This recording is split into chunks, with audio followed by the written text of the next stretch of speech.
John is given a vision on the Isle of Patmos, and he's told to write 7 letters to 7 literal churches, the first century. And we know that those churches are a representation of the church throughout the church age. Immediately after the 7 letters to the 7 churches, a door in heaven opens, and John is pulled up into it. I believe that is the time of the rapture of the church prior to the wrath of God pouring out upon mankind.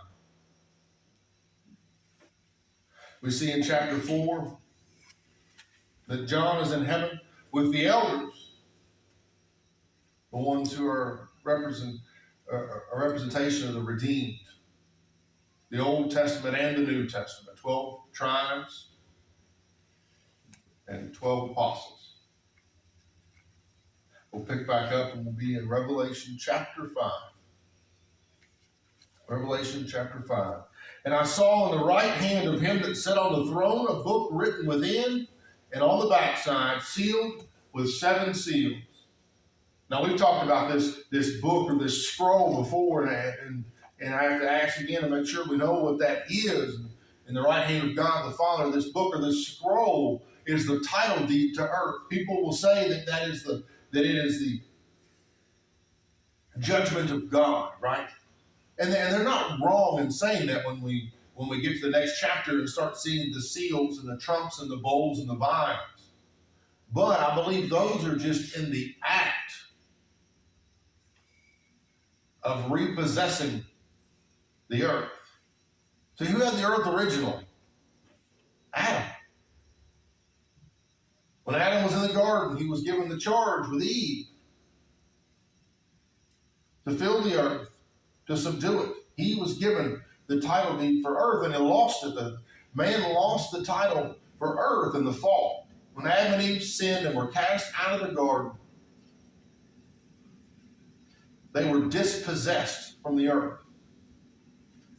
Because of what they did, all of the earth has been under the curse of sin. Not just man, but all the earth. We're told in Romans chapter 8 that the whole creation groaneth, travaileth.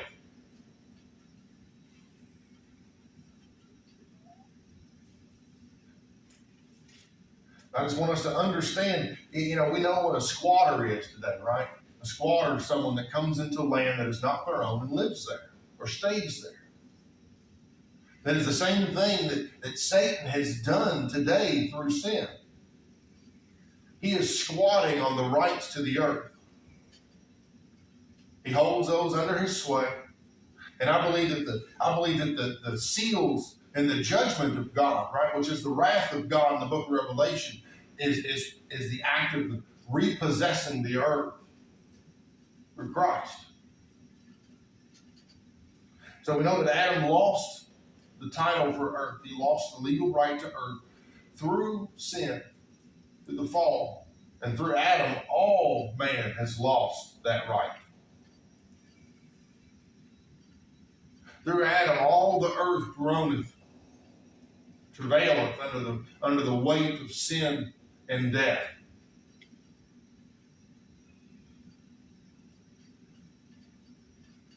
But God, one of the things about the nature of God is that God is just. I know we don't talk about it enough in church anymore, I don't think. We always talk about the emotional aspect, right? But we don't talk about the legality, the legal things in the Bible. When Jesus had his ministry here on earth, and he said, I came not to abolish the law or the prophets. He did not come to get rid of the Old Testament law. He did not come to get rid of the Old Testament prophecies, but to fulfill. When Christ went to the cross at Calvary and shed his blood, he satisfied the wrath and the justice of God. It was a legal act. Much is the same with God in heaven on the throne, holding in his right hand the title deed to earth, and it's sealed.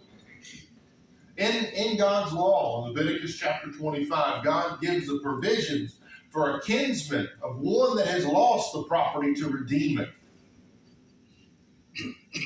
In the book of Ruth, in chapter 4, we see the story in which Boaz redeems Ruth in the land of her relatives.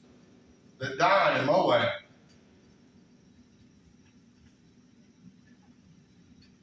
I know if you read the book of Ruth and look at it from a bird's eye view, right, you see that Ruth is a type of the church, and Boaz is a type of Christ the Redeemer.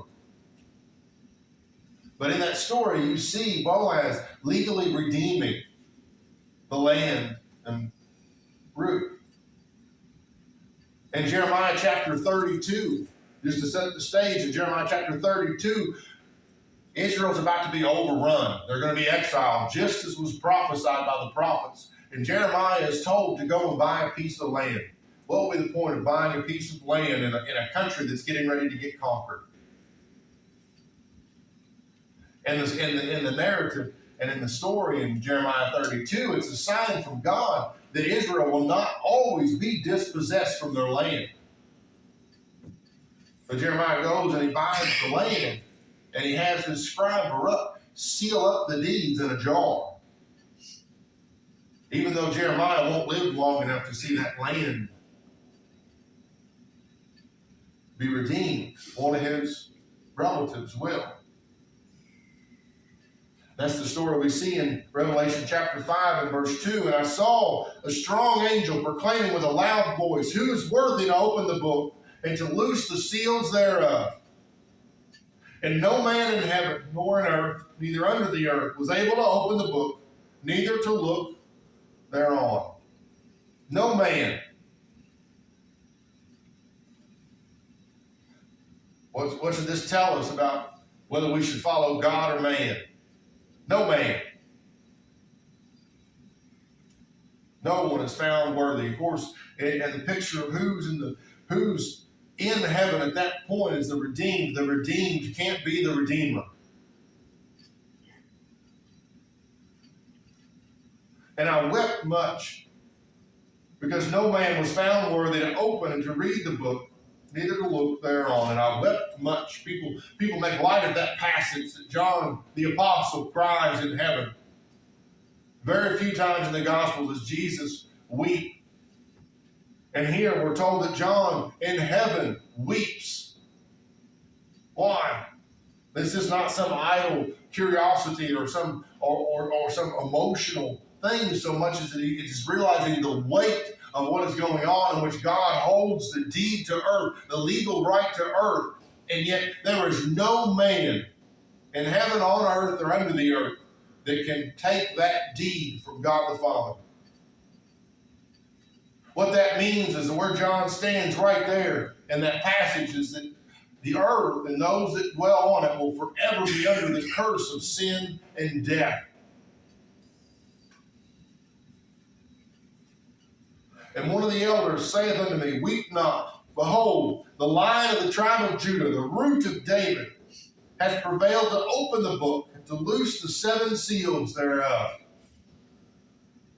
And I beheld, and lo, in the midst of the throne of the four beasts, and in the midst of the elders, stood a lamb as had been slain, having 7 horns and 7 eyes, which are the 7 spirits of God sent forth into all the earth. And he came and took the book out of the right hand of him that sat upon the throne. And when he had taken the book, the 4 beasts and the 24 elders fell down before the Lamb, having every one of them harps and golden vials full of odors, which are the prayers of the saints. And they sung a new song, saying, "Thou art worthy to take the book and to open the seals thereof. For thou wast slain and hast redeemed us to God by thy blood out of every kindred and tongue and people and nation, and hast made us unto our God kings and priests, and we shall reign on the earth." And I beheld, and I heard the voice of many angels round about the throne and the beasts of the elders, and the numbers of them was 10,000 times 10,000 and thousands of thousands, saying with a loud voice, "Worthy is the Lamb that was slain to receive power and riches and wisdom and strength and honor and glory and blessing."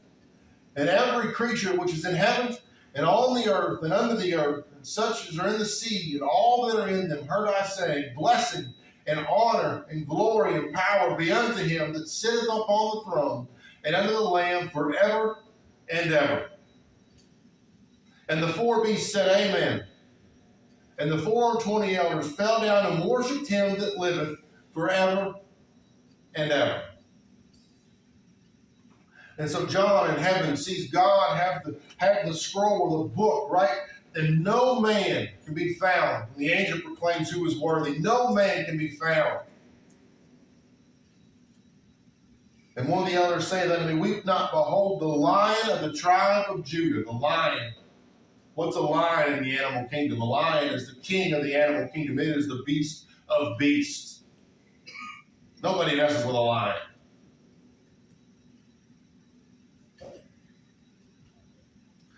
Of Judah, from the tribe of Judah. We're told all the way back in Genesis that the scepter will not depart from Judah. The root of David.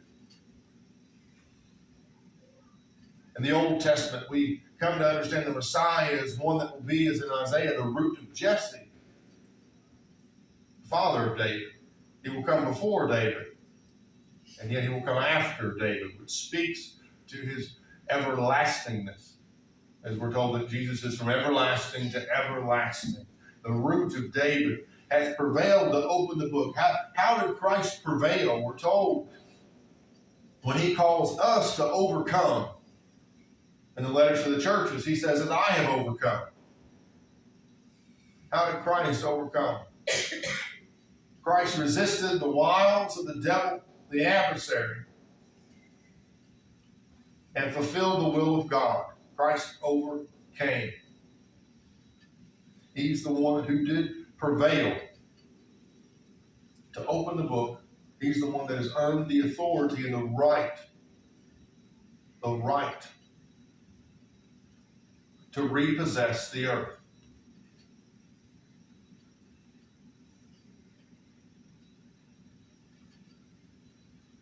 This is one of those things that makes me sound unloving. But I'll say it anyway. Every religion that doesn't believe that Jesus is the Christ is false. Every church that teaches that Jesus is not the Son of God is wrong. There can only be one Jesus. There is only one that prevailed to take the scroll and to open the seals, and that is the man Christ Jesus, the Son of God, the one mediator between God and man.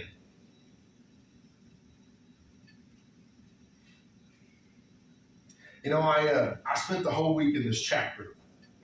I wanted to get all the way to chapter 6 so that after Advent we open up Revelation chapter 6 and start the seals, right? And so I spent the whole week in this chapter, and I started looking through this chapter, and I started doing cross-referencing, and it starts looking like a spider web in my notes where I just, I come away from the text with references upon references upon references. And truly, Revelation is as deep a book as you want to make it. There are Bible teachers that will open the book of Revelation. They will get so deep you think you're going to come out in China. You can listen to them and they'll be talking about the metallurgy of the toe of the statue in the book of Daniel and how that applies in the book of Revelation. And that's great. It really is. I love listening to stuff like that. It's endlessly interesting. But when I was going through this chapter, when I was reading this and praying over this chapter, and what God's people really need to hear from this book today, not forever, but just today, what do we need to hear this Sunday? I kept coming back to verse 6. I believe that of Revelation 5, verse 6 is the middle of the chapter. Now, I know that doesn't make sense. There's 14 verses in chapter 5, and 6 is not half of 14. I get it. I went to public school, and I get it. But I believe that verse 6 holds the center of this chapter, and I would go so far as to say that verse 6 holds the center and the subject of the book of Revelation in entirety. And I would go on so far to say that verse 6 holds the subject of the entire New Testament of our Bible. And I would say that verse 6 holds the subject of our entire Bible, all 66 books that we're given, 39 in the Old Testament, 27 in the New, are all contained. The subject of all those books are contained in verse 6. I'll read it again and see if you can catch it. And I beheld, and lo, in the midst of the throne of the four beasts, and in the midst of the elders, stood a lamb as had been slain, having 7 horns and 7 eyes, which are the 7 spirits of God sent forth into all the earth. Do you have a guess as to what is the center of chapter 5 and what is the subject of Revelation and of the New Testament and of the Old Testament of our Holy Bible today? That would be Christ. You see in this verse, Christ is in the midst of the throne of the 4 elders. He's in the midst of the beast. In this scene of the throne room of heaven, Christ is in the midst. He's in the center of it. He's right in the middle of it. He's the center of everything. The one who created all things. The one who has all authority given to him because he prevailed. Christ is the center of Revelation chapter 5. He's the center of Revelation in its entirety. He's the center of the New Testament and of the Old Testament, of the Holy Bible all together. Christ is the center.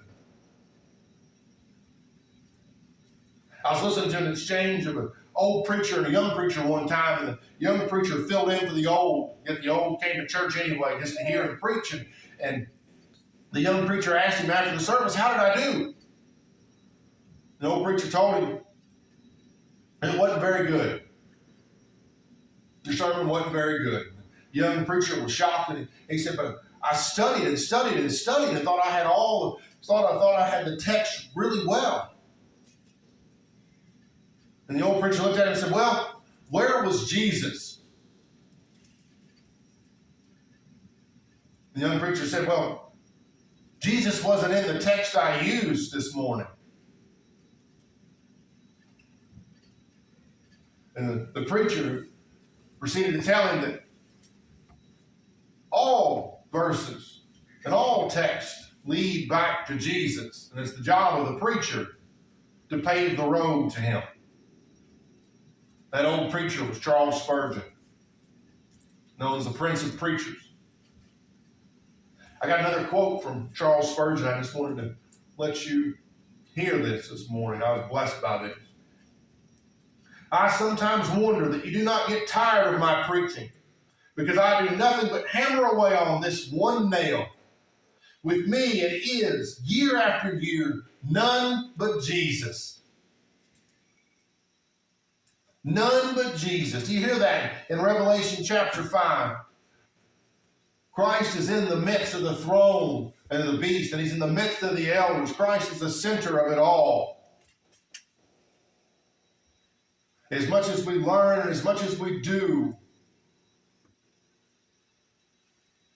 no matter where we wind up, I pray that Christ is still in the midst. He's still in the center of everything.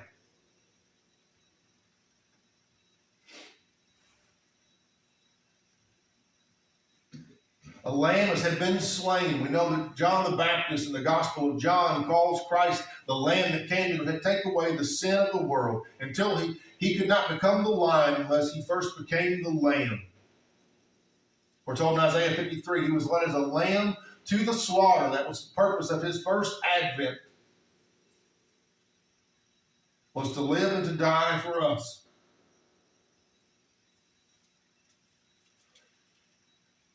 Having 7 horns and 7 eyes, which are the 7 spirits of God sent forth into all the earth. See the 3 sevens.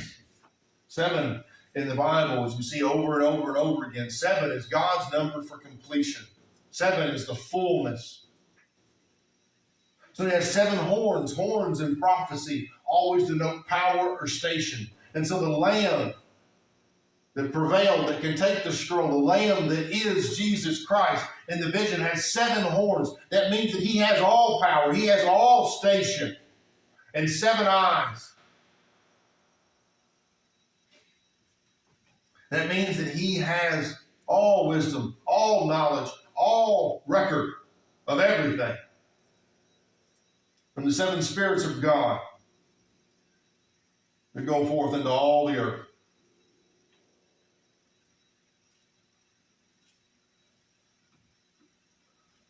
As we see, as they fall down. And in verse 9 is how do I know that this land is Christ, and how do I know that we are represented by the elders in heaven? I see that in verse 9.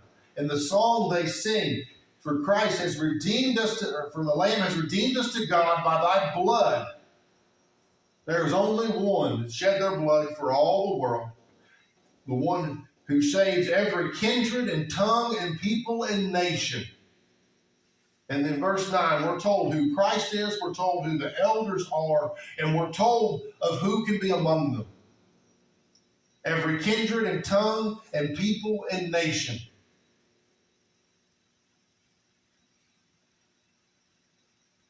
Redeemed by his blood, we are in verse 10, made unto our God kings and priests. Hence the white raiment and the crowns. And as they worship just as we should, we see in verse 14, and the 420 elders fell down and worshipped him that liveth forever and ever. Now I take that two ways. Of course, Christ is from everlasting to everlasting. So we worship the one that liveth forever and ever. It's very true. But at the same time, once we are taken by Christ in the rapture, or we end our time here on earth and we go to meet him, not a moment too late, not a moment too soon. And we live in eternity. We exist in eternity. Would we not be worshiping forever and ever?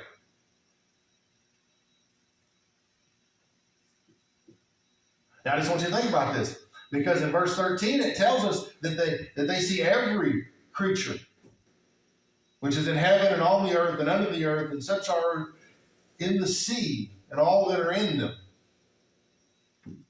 So from where John is in the throne, everything, all of creation worships Christ. I don't know about you, but where I stand today, from where I stand today this morning, I would say that forever and ever started long before I became cognizant. What do you think?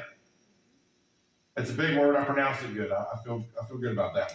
But long before this morning, forever and ever started, right? And then forever and ever is going to stretch out long past this morning, probably long past my natural life, however long I'm blessed with to be here by God himself, until I'm called home. And so what that means that if we're going to be in heaven to worship him that liveth forever and ever, and I would believe forever and ever, what do I need to do today to worship him? Another bigger proof, when you go back to the beginning of Revelation chapter 5, and you see that it starts with and, or then, depending on which way they translate it, and or then. And you have to remember, I love my Bible. I love translations. I love scholarship. But we have to remember, it was not until around 1560 that we had a Bible with verse numbers and chapters. Up until that point, you would look at a block of text, and when you see an and or then, you see the thought continuing, or the passage continuing from what's above it. And what's above it? In verse 10 of chapter 4, the 420 elders fall down before him that sat on the throne and worship him that liveth forever and ever, and cast their crowns before the throne. Now the elders are the ones that are redeemed by the blood of Christ, which means they're us. And they have crowns. We talked about this last week. The crowns are the crowns earned for works. Their works are burned on the altar, the judgment seat of Christ. And what remains is fashioned into a crown and given to them. And then you see those crowns be cast before the throne. So if we're going to be saved by and worship the one that lives forever and ever, forever and ever. What that means is that my life here today, that means that the things that I do, that means that the goals that I have are called to be a reflection of Christ. Why? Because Christ is in the midst. Christ is the center of it.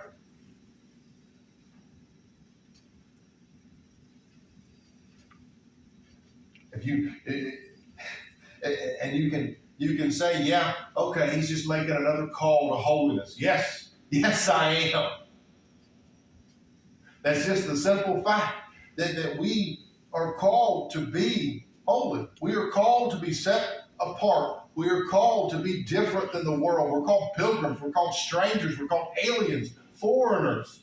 Whatever you want to say about it in the Bible, the fact is that we are meant to be distinguishable from the world. Why? Because we're living a life, we're supposed to live a life reflective of the one who bought us. The one that I worship, that liveth forever and ever, forever and ever. Whichever way you take it, you're in trouble.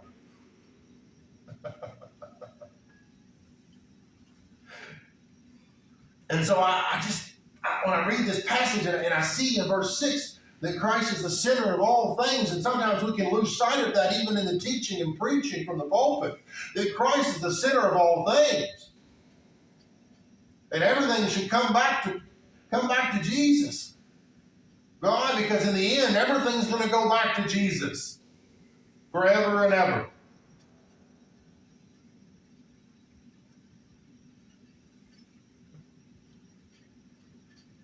And so I ask the simple question this morning, does your life reflect the one that liveth forever and ever?